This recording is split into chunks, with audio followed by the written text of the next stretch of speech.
মেচকা টেঙা বা টেঙামৰাৰ জেলি বা চাটনি কেনেকৈ বনায় আজি তাকে চাওঁ আহক। প্ৰথমে গুটিবিলাকৰ পৰা পাহিবোৰ এৰুৱাই মিক্সিত গুড়া কৰি ল'লোঁ।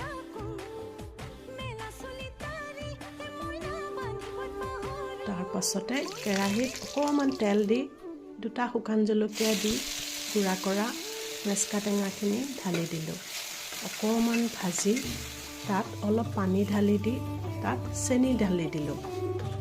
চেনিখিনি আন্দাজমতে দিব আৰু অকণমান বিচাৰে যদি নিমখ দিব পাৰে।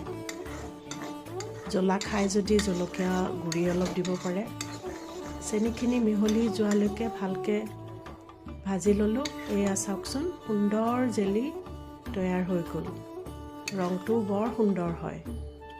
আপোনালোকেও এনেকৈ মেচকা টেঙা বা টেঙামৰাৰ জেলি বা চাটনি বনাই খাব পাৰে।